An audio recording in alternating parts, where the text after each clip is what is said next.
Mesdames, Messieurs, bonsoir et bienvenue à cette seconde édition de notre émission Le Grand Jeu. Nous sommes au cœur de la géopolitique mondiale. C'est une coproduction Afrique Média, Télévision et Aude TV et la grande collaboration de notre correspondant international Luc Michel. Luc Michel, avec sa vision transnationale ouverte sur les dimensions continentales, va encore une fois nous donner les clés des géopolitiques rivales vues de Moscou, Bruxelles, Washington ou encore Pékin. Et pour cette deuxième édition, nous décryptons avant le sommet de Dakar en novembre prochain le dossier de la francophonie et ses implications géopolitiques, car il faut bien le dire, derrière la culture et la langue se cachent les réels enjeux géopolitiques. Nous aborderons donc cette question au travers des ambitions de la Guinée équatoriale dans la francophonie, puisqu'elle ne vise pas moins que le secrétariat général de l'organisation, ce qui sera aussi l'occasion d'aborder les rapports complexes entre Paris et Malabo, vous le savez déjà, le cœur même du nouveau panafricanisme, ou si vous voulez, l'Afrique qui gagne, pour emprunter l'expression de notre correspondant Luc Michel. Puedes constatar de que en el pasado no había tanta inseguridad como la que hoy día reina. En el momento que empezó a haber una intervención de fuerzas extraafricanas, es cuando se ha aumentado más la inseguridad.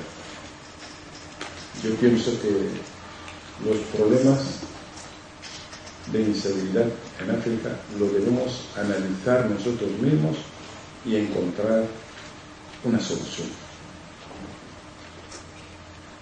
Tengo preocupación de un posible advenimiento de movimientos de neocolonialismo, es decir, quieren volver a colonizarnos.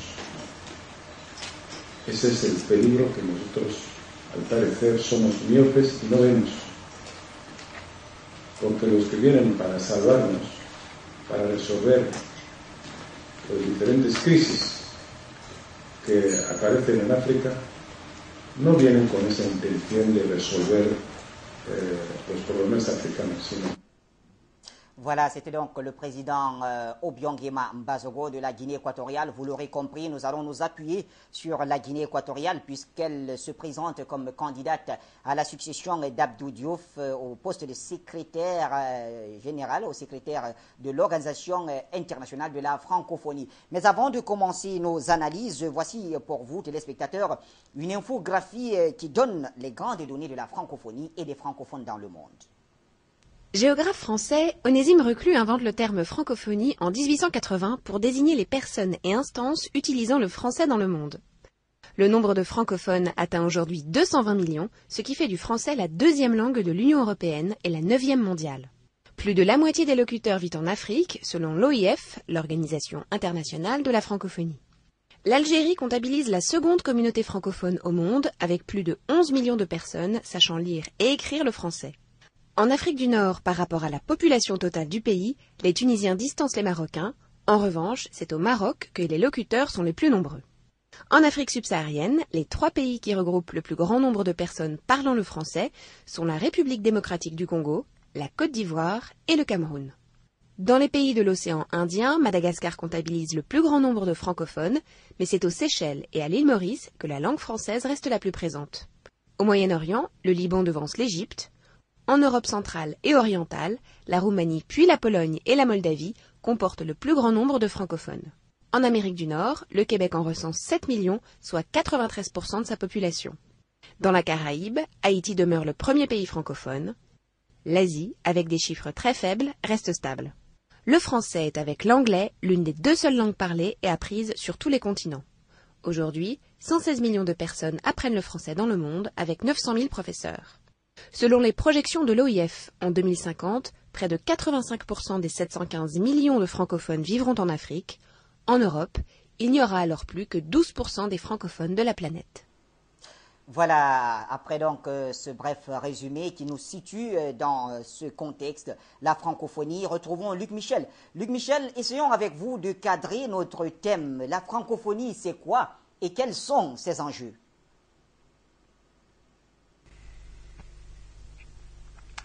Bachir, la francophonie, ce n'est pas un gadget culturel, comme on le croit souvent en France même. C'est une grande institution internationale et c'est aussi un organisme qui a un poids géopolitique certain. On l'oublie, on l'ignore le plus souvent. Au départ, il y a le noyau des locuteurs de la langue française, ce qu'on appelle la francité. Ce sont les Français, c'est la communauté française de Belgique, ce sont les Français de Suisse romande, et ce sont, ne l'oublions pas, leurs frères canadiens du Québec. Cette francité, je n'aime pas le terme parce que la francophonie est vraiment une réalité culturelle, et le français est une langue de culture et de civilisation, mais c'est ce qu'on pourrait appeler le noyau ethnique des locuteurs de la langue française. La langue française a été évidemment la première langue mondiale bien longtemps avant l'anglais. Au XVIe et XVIIe siècle, le monde parlait français.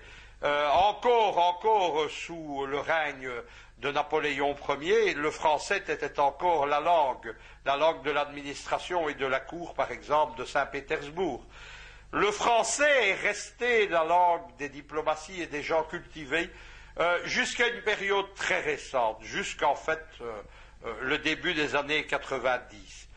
Ensuite, le français s'est effondré à très grande vitesse au profit de l'anglais, en Europe et dans le monde.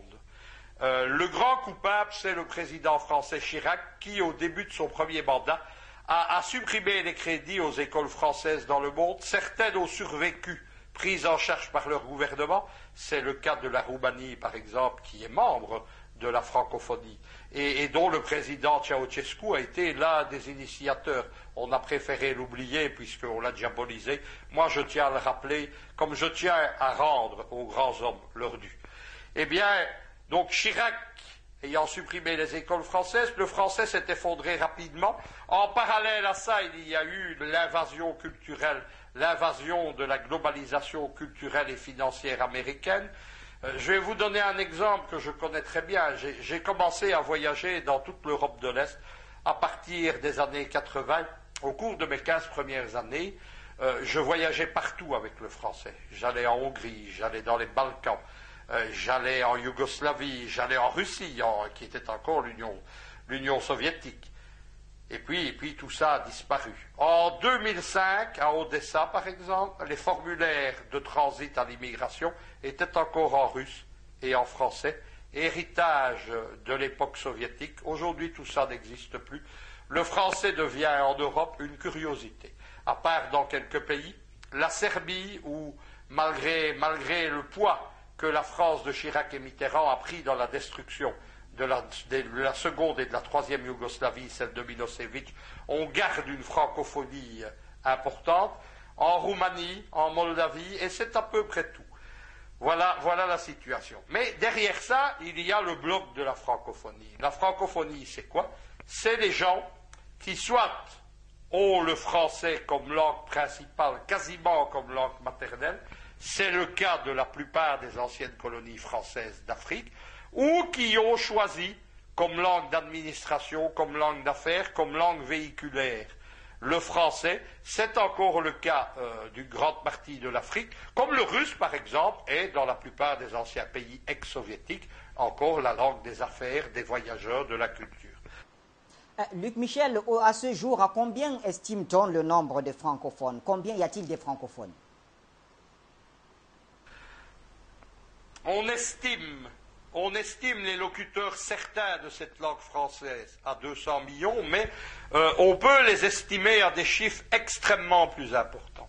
Et on va prendre l'exemple d'Afrique Média. Afrique Média, lors de l'émission phare du dimanche, le débat panafricain, atteint parfois plus d'1 milliard de spectateurs. Ce sont forcément des gens qui comprennent le français, puisque l'émission est unilingue. Alors, qui est à l'origine de cette francophonie, Luc Michel? Je vais dire quelque part aussi, quel poids donne-t-elle à la France et aux francophones? Vous n'hésitez pas parfois à parler d'une force géopolitique que vous opposez à l'impérialisme anglo-américain. À l'origine de la francophonie, il y a, je l'ai expliqué, il y a la Roumanie, il y a deux hommes aussi, Senghor le chant de la négritude, et Norodom Sihanouk, l'ancien roi du Cambodge. On est alors en 1970, et la France a encore une grande culture, une grande civilisation. C'est la France du général de Gaulle, il vient de quitter le pouvoir, et elle est encore une grande puissance mondiale indépendante des États-Unis. Constatons une chose, c'est que derrière tout cela, derrière tout ce qui est un phénomène culturel, mais aussi politique, il y a par exemple une assemblée parlementaire de la francophonie, eh bien, derrière tout ça, il y a une réalité et un poids géopolitique. C'est-à-dire que ce bloc francophone permet encore à la France d'exister comme grande puissance, mais permet aussi aux locuteurs du français de résister à la globalisation américaine. La francophonie, le français, est aujourd'hui, qu'on le veuille ou non, que l'on aime ou pas la France, que l'on déteste ou pas les nains, comme Sarkozy ou Hollande, qui ont succédé au général de Gaulle, la France est aujourd'hui, au niveau culturel et civilisationnel, une des digues qui empêche la civilisation anglo-saxonne américaine de déferler sur le monde. Il y a la fameuse exception culturelle française. Eh bien, encore aujourd'hui, où les Européens s'apprêtent à vassaliser leur économie à l'économie américaine, aux multinationales américaines, c'est le fameux traité transatlantique, eh bien, qui fait de la résistance au sein du traité transatlantique en matière d'éducation, de culture, qui sont considérés par les francophones et les francophiles comme des prérogatives de l'État, mais par les anglophones comme des marchandises comme les autres, eh bien, ce sont encore une fois les Français et les francophones. Et l'Afrique, Luc Michel, l'Afrique dans tout cela, c'est quand même en Afrique que l'on retrouve le plus grand nombre de personnes qui parlent le français aujourd'hui. Je dirais une conclusion, et je m'adresserai au public africain. Vous devez prendre la conscience de quelque chose. C'est que ce qui fait encore du français une grande civilisation, une grande culture, une grande langue mondiale, c'est vous, Africains, qui donne encore la masse. Ce ne sont plus les gens de la francité. Les gens de la francité, ils représentent au mieux 80 à 85 millions de locuteurs du français en Europe. Ils sont menacés dans des États comme la Belgique, ils sont menacés dans des États comme le Canada. Ils doivent se battre pour leur existence.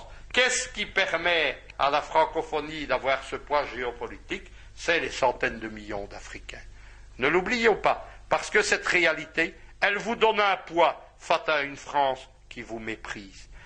La civilisation française, qu'est-ce que c'est? Moi, je suis un enfant de 1793.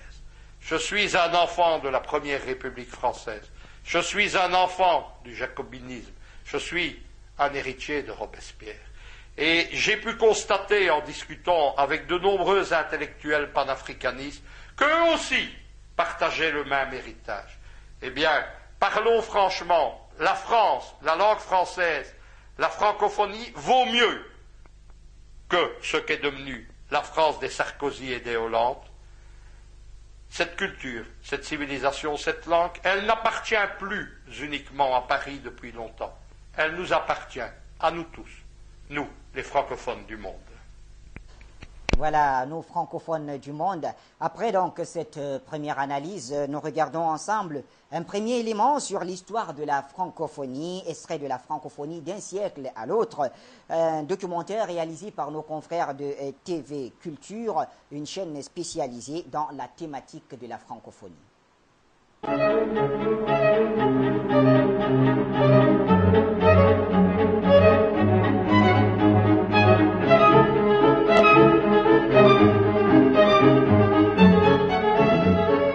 C'est au XIXe siècle que le géographe français Onésime Reclus invente le terme francophonie pour désigner les personnes et les pays qui utilisent la langue française à des titres divers. Un terme qui ne réapparaît que dans les années 60, quand plusieurs pays africains accèdent à l'indépendance. Aujourd'hui, la francophonie compte 55 États et gouvernements membres et 13 observateurs. Présente sur les 5 continents, la francophonie représente un quart des États membres de l'Organisation des Nations Unies. Cette communauté internationale s'est constituée par étapes. À l'origine du mouvement, 3 pionniers, dirigeants politiques d'États indépendants de l'Afrique noire et du Maghreb, les présidents Léopold Sédar Senghor du Sénégal, Amani Diori du Niger et Habib Bourguiba de Tunisie. Ils seront rejoints par le prince Norodom Sihanouk du Cambodge. Militants infatigables, ils sillonnent les capitales francophones, plaident en faveur de la création d'une communauté plurielle ayant en partage la langue française dans le respect des spécificités culturelles. Ils réussissent finalement à transmettre leur enthousiasme et à faire adopter leurs convictions. La francophonie donc pas, pour ceux qui ont lancé le mouvement, une aventure coloniale, une entreprise de conquête même culturelle. Il n'est pas question d'étouffer les langues et civilisations arabo-berbères, négro-africaines, indo-chinoises ou océaniennes. Une conférence ministérielle se réunit alors à Niamey, au Niger, pour définir les moyens de créer une organisation francophone pour la coopération culturelle et technique. 28 pays participent à cette réunion qui s'achève sur un accord de principe. Une vraie solidarité francophone sera organisée, engageant la responsabilité du gouvernement à partir de la conférence de Niamey. Le 20 mars 1970, l'Agence de coopération culturelle et technique, l'ACCT, voit le jour.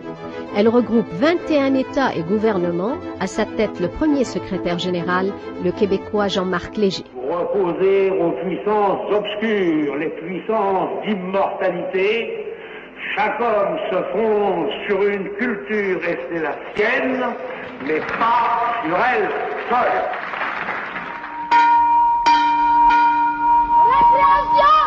3 ans plus tard, en 1973, se réunissent à Paris, à l'invitation du président Georges Pompidou, les chefs d'État des pays francophones d'Afrique et de l'océan Indien. Cette conférence au sommet est aussitôt institutionnalisée. Elle va se tenir tous les ans et accueillir de nouveaux participants, d'Afrique noire comme la Guinée-Bissau, l'Angola, le Cap-Vert et du Maghreb, le Maroc et la Tunisie. C'est ce forum franco-africain qui va servir de lieu de relance de l'idée d'un sommet des dirigeants de tous les pays francophones. Le 17 février 1986, à l'initiative du président François Mitterrand, se tient à Paris la première conférence au sommet des pays ayant en commun l'usage du français. La séance inaugurale a lieu dans le cadre de la salle des congrès du Palais de Versailles. Ce premier sommet est une réussite. Il réunit les représentants de 41 pays, dont 27 chefs d'État et de gouvernement. Les sommets se succèdent. Ils ont lieu tous les 2 ans. Cette instance définit les orientations de la francophonie, adopte toute résolution nécessaire à la réalisation de ces objectifs, élit son secrétaire général et statue sur l'admission de nouveaux membres. Les sommets consacrent à chaque fois des thèmes qui mettent l'accent sur des valeurs et des défis à relever, tels que la diversité culturelle et linguistique, le développement durable ou encore l'éducation et les nouvelles technologies de l'information. Le sommet de Hanoï en 1997 marque une étape décisive dans l'affirmation de la dimension politique de la francophonie. Boutros Boutros-Ghali est élu premier secrétaire général de l'Organisation internationale de la francophonie, l'OIF. Le président Abdou Diouf lui succède en 2002 au sommet de Beyrouth. Voilà, donc nous reviendrons sur cet élément très très important. Mais avant, Luc Michel, venons-en à la Guinée équatoriale. La Guinée équatoriale, un pays, une ancienne colonie espagnole et donc pays hispanophone, que fait-elle au sein de la francophonie?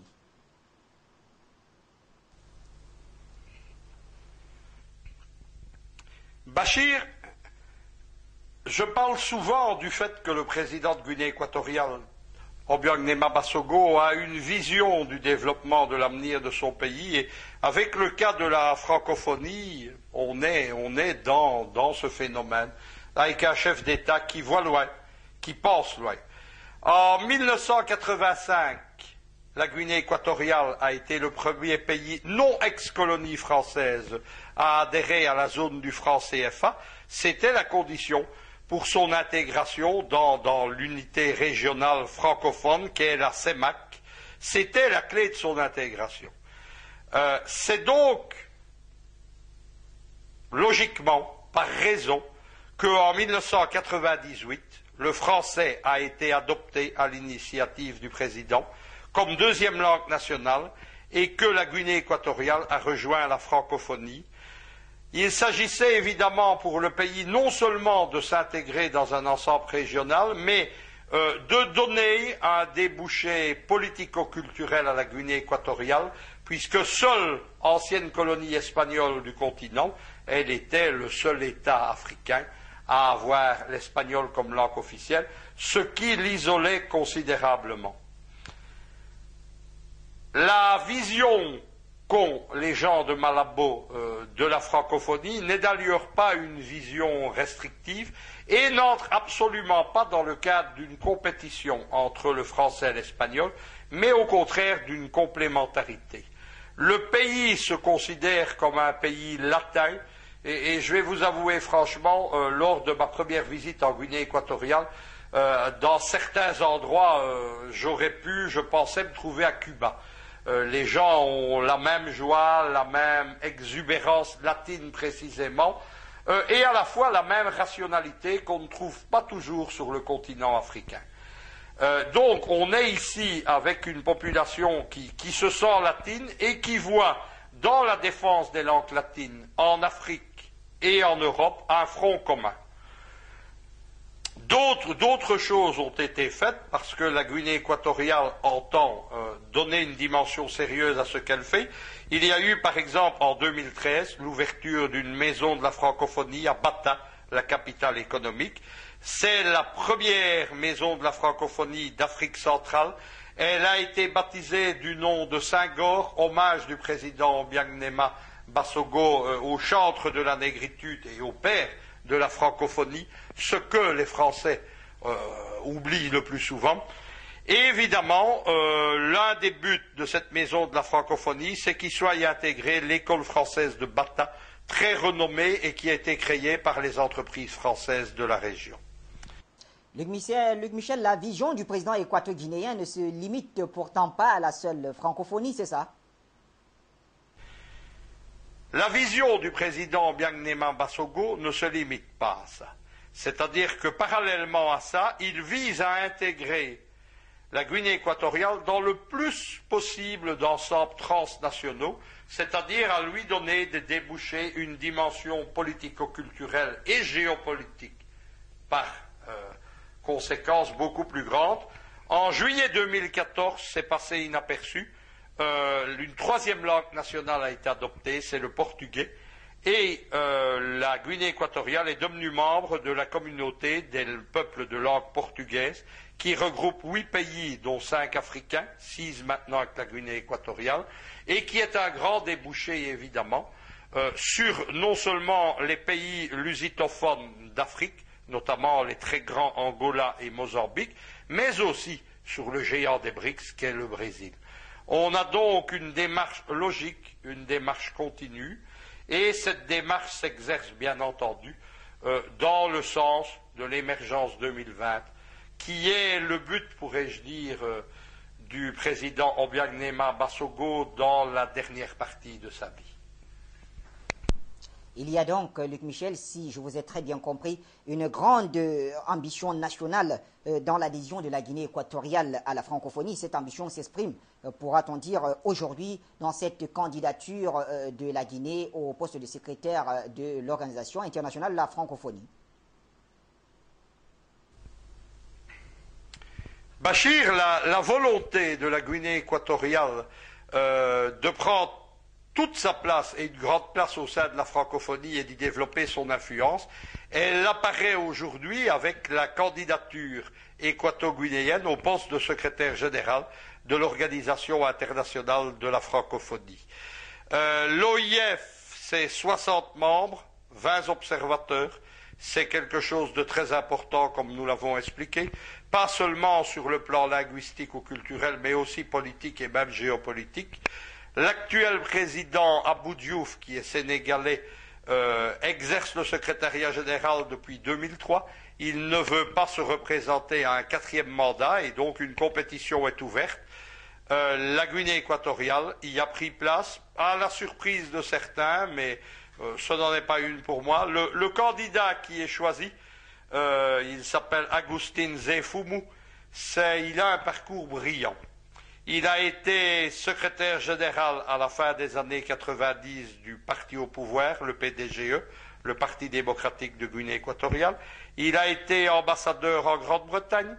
Il a été également ministre de l'Information et depuis 15 ans, il est le représentant personnel du président Ambiang-Nema Basogo au Conseil de la francophonie qui regroupe les chefs d'État des membres de l'OIF.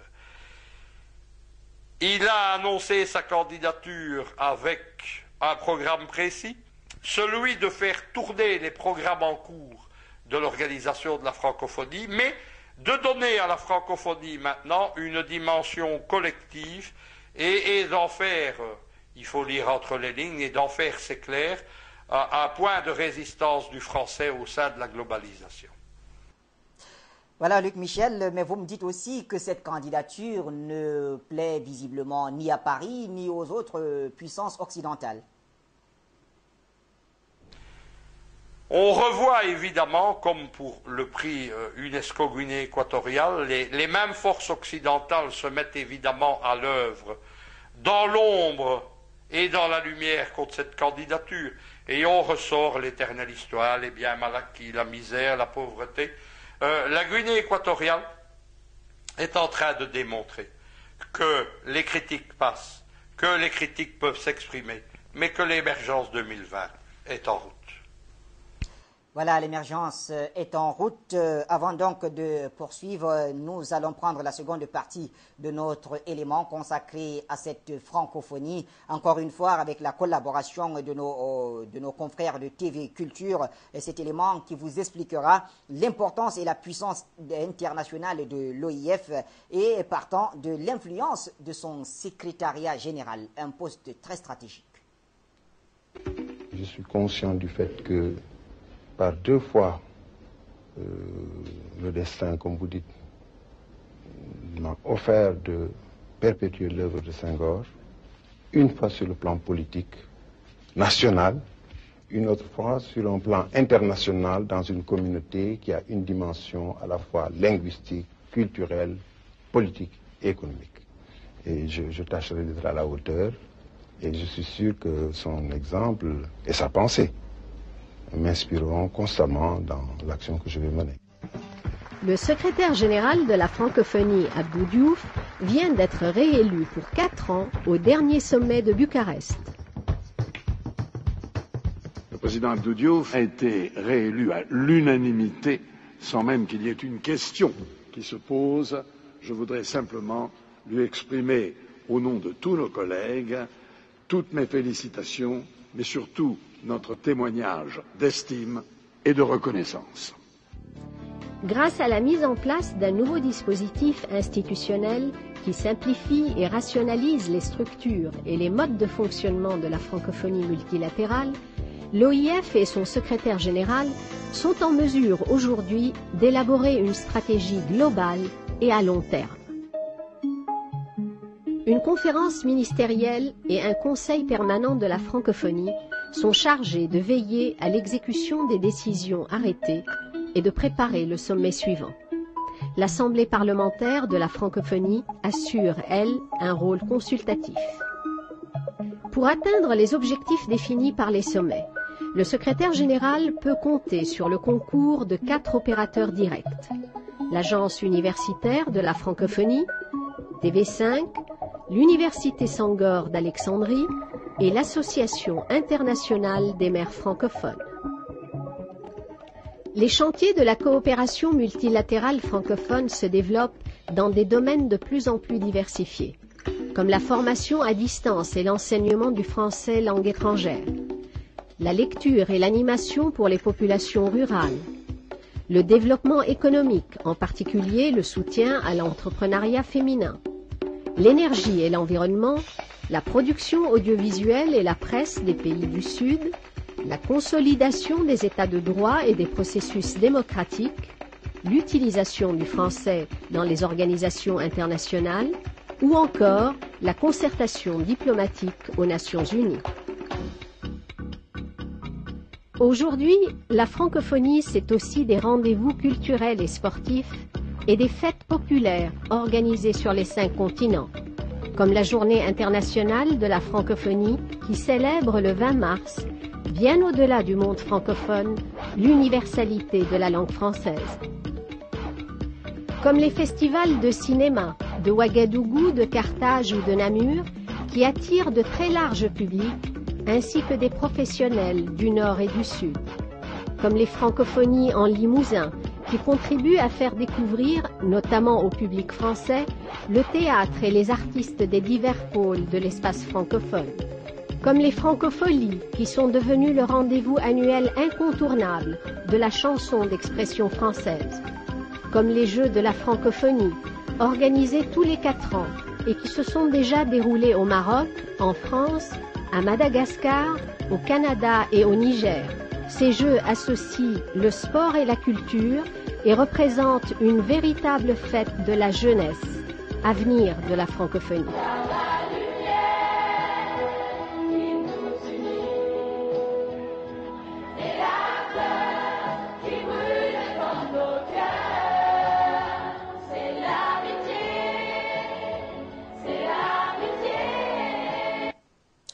Voilà, très beau, ces jeux de couleurs, c'est assez captivant.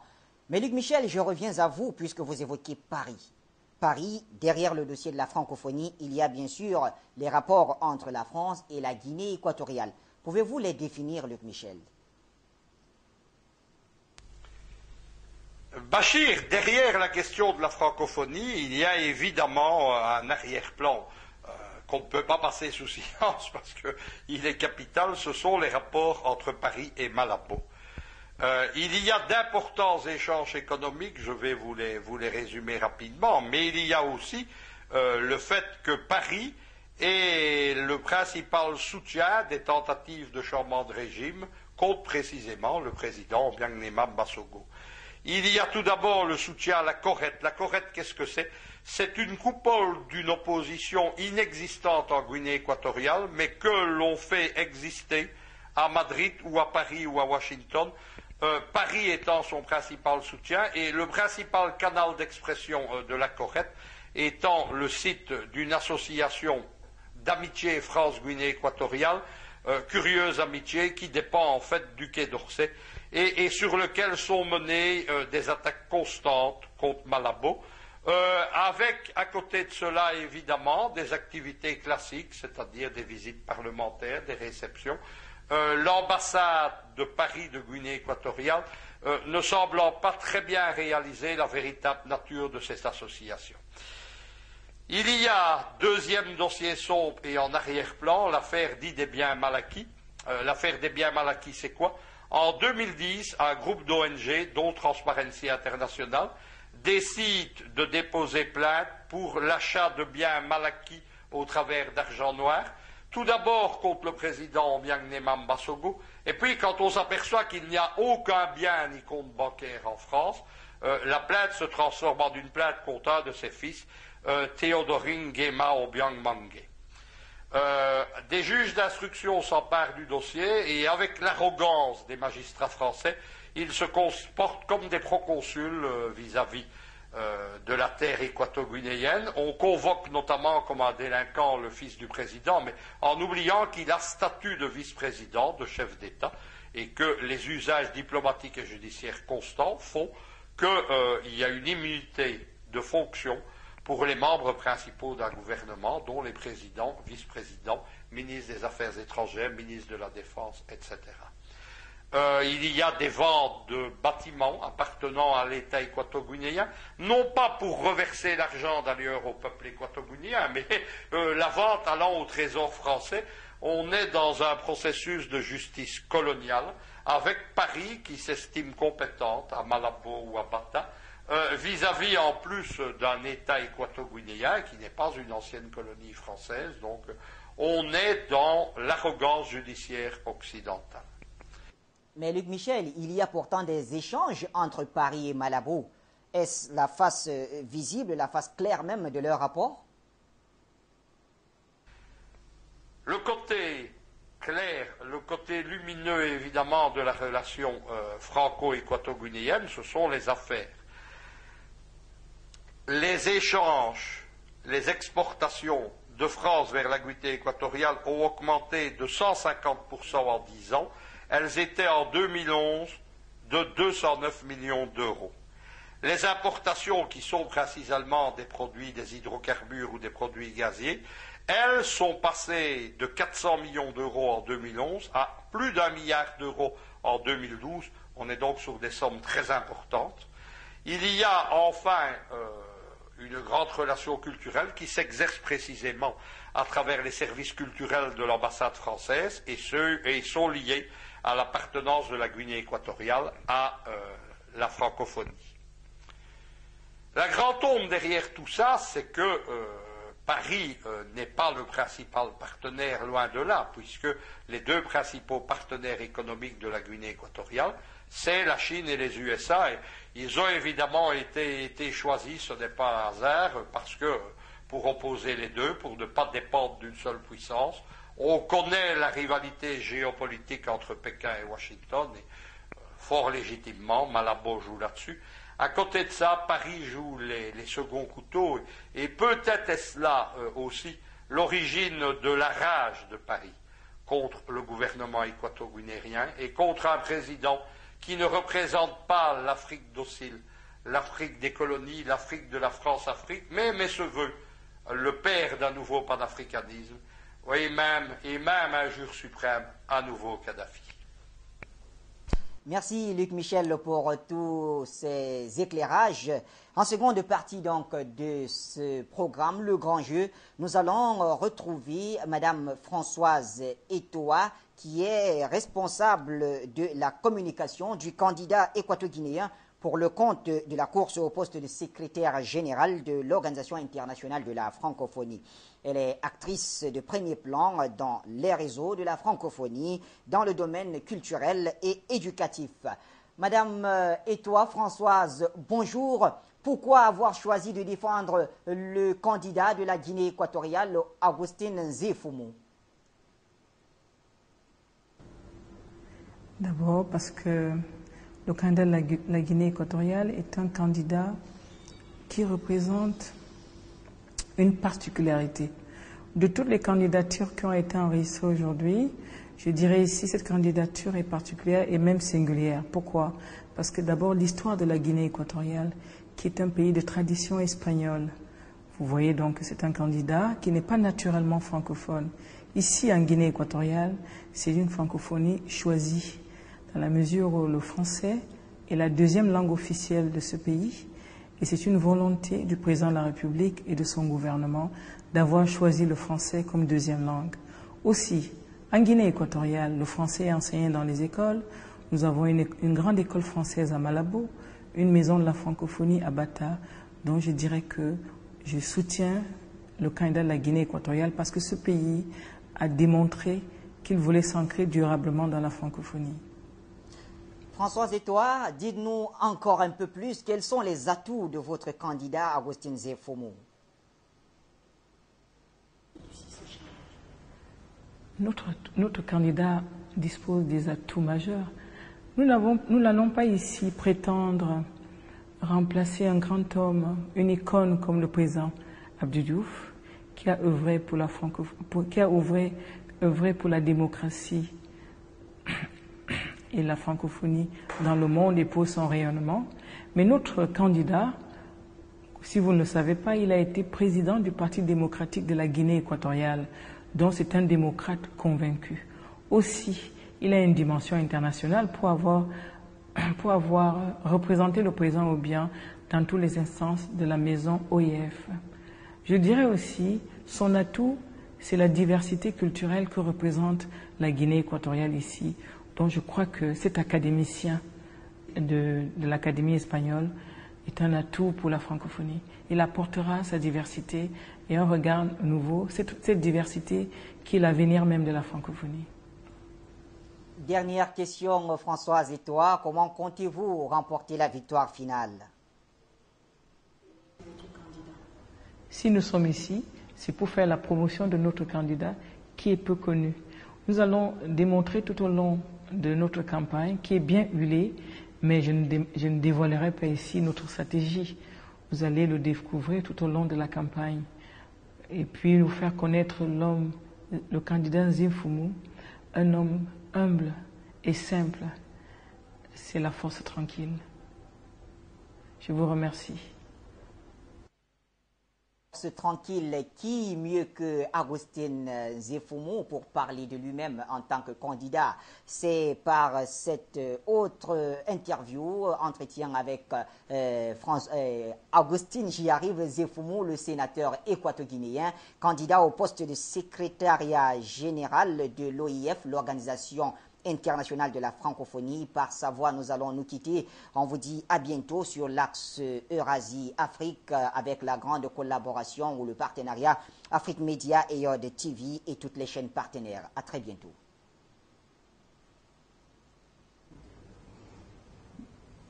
Bonjour.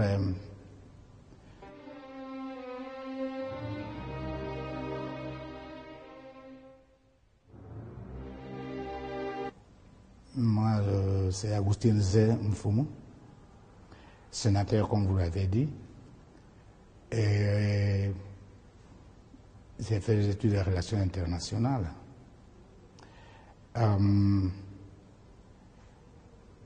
mon pays, j'ai été ministre 4 fois. D'abord ministre délégué aux Affaires étrangères chargé de la francophonie,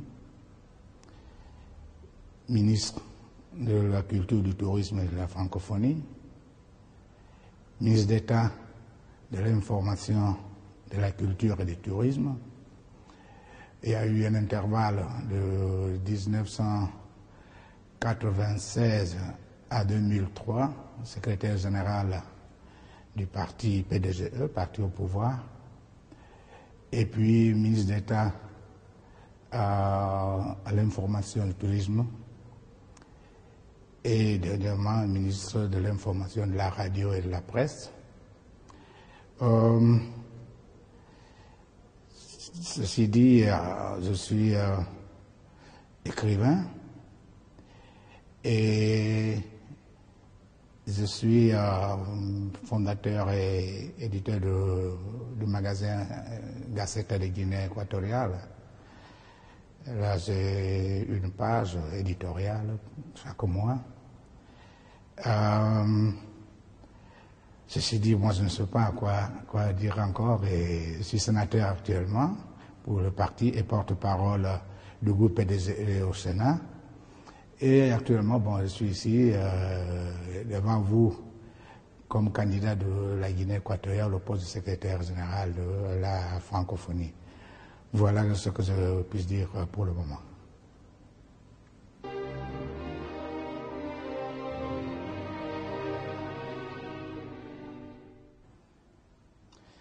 Bon, et si vous voulez que je vous donne une réponse, je vais vous donner une réponse que je crois que ça va vous convaincre. Originalement, je ne suis ni hispanophone ni francophone. Je suis né fan. Et le premier mot que j'ai appris de petit sont les mots fan. Alors, je suis hispanophone parce que, ayant été colonisé par l'Espagne, alors c'est une culture ajoutée à ma culture bantou et fan. Et puis, francophone parce que dans notre constitution et notre pays a adopté le français comme deuxième langue officielle du pays. Alors je suis parfaitement francophone et je suis parfaitement, vous voyez, dans la position, dans la mesure de essayer d'être secrétaire général de cette organisation qui est francophone et surtout, je crois que c'est je crois que mon atout, c'est le fait d'être ce francophone par volonté, francophone parce qu'on a aimé, parce qu'on l'a voulu. Hein, on est de culture hispanique Et d'ailleurs, j'avais oublié de vous dire qu'en tant qu'hispanophone, moi je suis de l'Académie royale espagnole, de la langue espagnole. Et alors, la francophonie, elle est voulue, elle a été acceptée, elle a été cherchée par nous, les Équato-Guinéens, pour intégrer cet espace de culture et d'échange. Vous voyez, en tant que Équato-Guinéen, vous savez, Équato-Guinéen, nous savons où se trouve la Guinée équatoriale dans le contexte de l'Afrique centrale, entourée de pays francophones. Et alors, je crois que les échanges et les contacts avec les pays francophones, nos voisins, alors nous sont obligés d'adhérer à cette francophonie qui est déjà la nôtre. Alors je ne me sens pas hispanophone, vous voyez, dans le monde francophone, je me sens francophone dans ce contexte francophone. Alors, moi je ne trouve pas qu'il y ait un problème quelconque que je puisse essayer d'être secrétaire de cette organisation.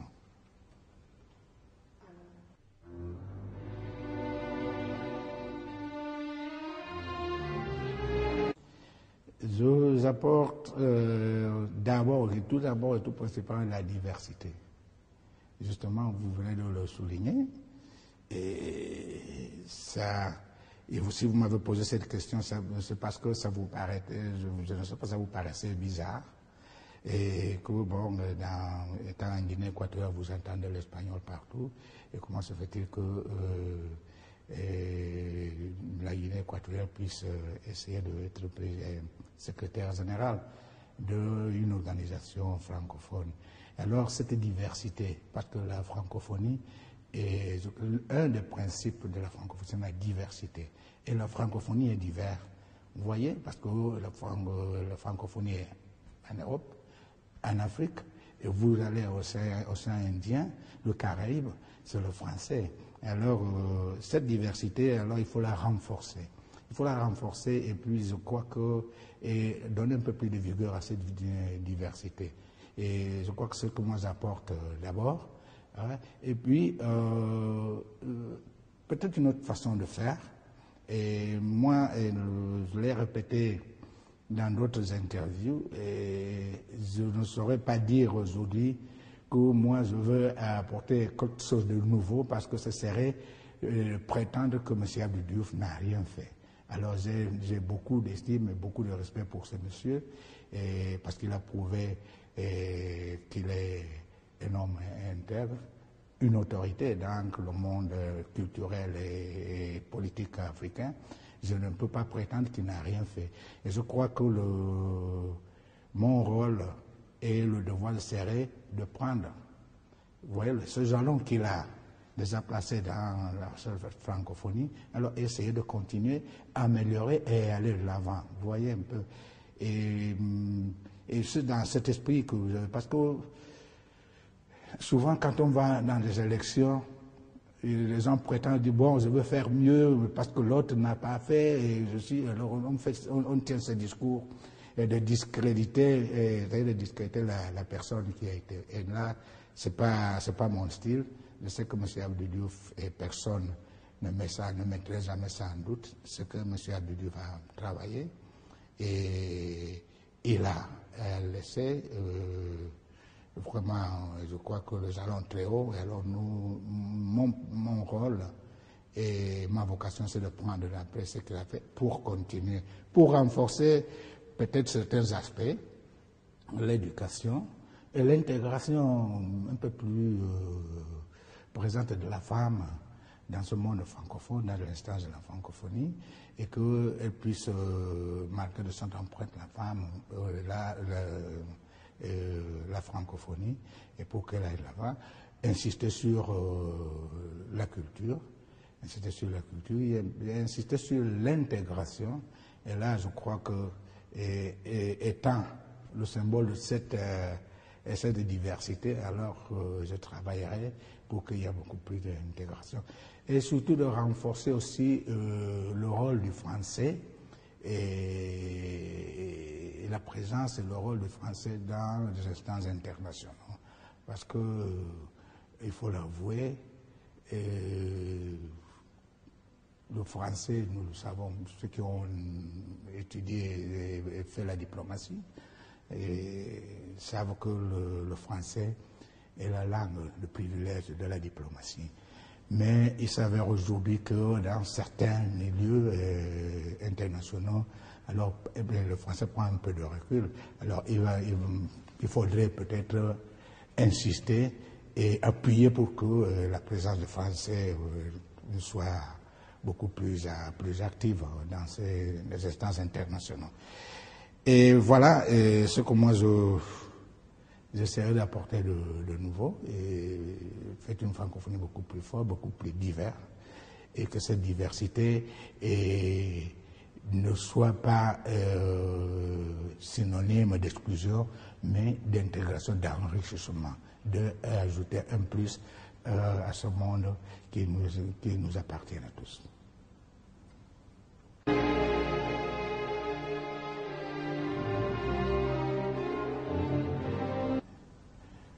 Et vous avez dit selon moi, et je ne peux pas prédire davantage mes possibilités. Et c'est pour cela qu'il y a l'élection. C'est pour cela qu'il y a l'élection, et c'est de peut-être demander à ce que, vous savez, ces États souverains qui votent et qui choisissent.